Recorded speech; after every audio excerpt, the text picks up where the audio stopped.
Halo guys, ketemu lagi di Top 5 News of the Week. Rangkuman berita sepekan yang sayang kalau kamu lewatin. Sebelumnya gue mau ngucapin selamat Natal buat teman-teman yang merayakan. Nah, di minggu-minggu akhir bulan Desember ini ada beberapa berita yang kamu harus tahu. Kita mulai dari berita pertama ya. Timnas sepak bola Indonesia sedang berjuang di semifinal Piala AFF 2020 melawan Singapura. Di leg pertama semifinal yang berlangsung 22 Desember kemarin, Timnas Indonesia bermain 1-1. Indonesia berhasil unggul terlebih dahulu melalui Witan Sulaiman pada menit ke-28. Namun Singapura berhasil membalas di menit ke-70 melalui Iksan Fandi. Nah, malam ini pukul 19.30 pertemuan leg kedua akan kembali digelar.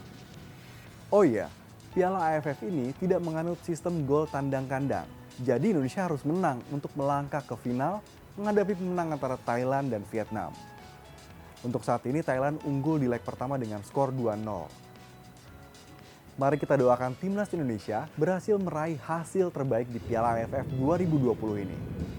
Gimana menurut kamu soal berita ini? Panitia Formula E resmi mengumumkan lokasi gelaran Formula E pada Juni 2022 yang akan digelar di Ancol, Jakarta Utara. Hal ini dikatakan Ketua Pelaksana Formula E Jakarta Ahmad Syahroni yang menyebut penentuan lokasi Ancol lantaran tidak mengganggu prasarana jalan masyarakat lain, tertutup dan merupakan ikon Jakarta. Selain itu, Syahroni mengatakan PT Jakpro tidak perlu lagi membangun sirkuit dari nol karena Formula E akan menggunakan jalan yang sudah ada sebagai lintasannya. Sesuai spesifikasi, memiliki panjang 2,4 km, lebar 12 meter dan memiliki 18 tikungan. Terdapat lintasan lurus sepanjang 600 meter dan jalur sirkuit searah jarum jam. Namun, Wakil Gubernur DKI Jakarta Ahmad Riza Patria mempertimbangkan adanya potensi banjir rob. Dan tentu ini juga harus diantisipasi, mengingat wilayah pesisir Jakarta Utara kerap tergenang banjir rob.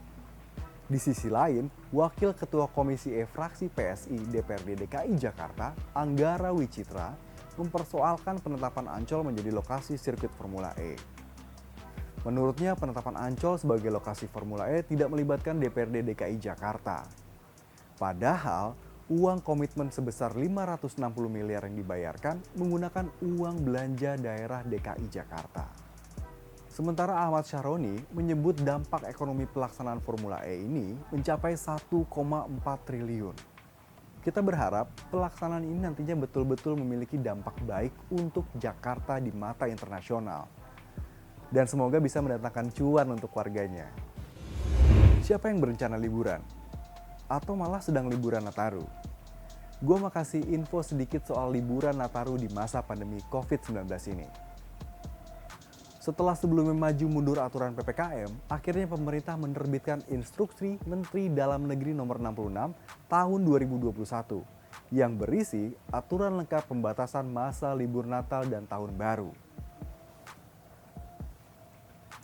Aturan ini diterbitkan setelah pemerintah batal memberlakukan PPKM level 3 di seluruh Indonesia. Aturan ini juga berlaku mulai 24 Desember hingga 2 Januari. Apa aja isi aturannya? Yang pertama, pesta tahun baru dilarang. Jadi nggak akan ada izin pesta tahun baru, baik itu di pusat perbelanjaan, hotel, alun-alun, dan lain sebagainya. Yang kedua, walaupun tidak ada PPKM level 3, pemerintah meminta Pemda untuk mengawasi penerapan protokol kesehatan. Pengawasan itu ditekankan di beberapa tempat, yaitu gereja, lokasi ibadah Natal, pusat perbelanjaan, dan tempat wisata. Lalu selanjutnya, jam buka pusat perbelanjaan juga diperpanjang. Tadinya kan dari jam 10 pagi sampai jam 9 malam.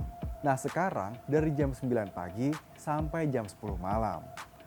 Kapasitas tetap dibatasi 75%. Lalu wajib vaksin 2 dosis. Yang belum vaksin nggak boleh berpergian jarak jauh. Lalu ada syarat antigen untuk melengkapi syarat berpergian. Yang pasti kita harus ingat, pandemi belum selesai. Tetap taati protokol kesehatan dan selalu menjauhi kerumunan. Gimana menurut kamu soal berita ini? Oke, kita lanjut ke berita keempat. Setelah Presiden Jokowi mengumumkan masuknya varian baru COVID-19 Omicron ke Indonesia pada tanggal 17 Desember lalu, sampai hari ini jumlah temuan kasus mulai bertambah dari hari ke hari. Data hari Kamis 23 Desember tercatat penambahan kasus baru dari 5 menjadi 8. Varian baru COVID-19 Omicron ini kan memang dinilai lebih berbahaya dan lebih cepat menular dari varian Delta. Maka, banyak negara termasuk Indonesia menutup kedatangan warga negara asing dan membatasi warganya untuk bepergian ke luar negeri. Dampaknya bukan cuma susah liburan ke luar negeri aja. Pemerintah resmi menunda perjalanan umroh karena kasus Omicron ini. Sebelumnya, Presiden Jokowi juga sudah kasih himbauan ke masyarakat jangan keluar negeri dulu.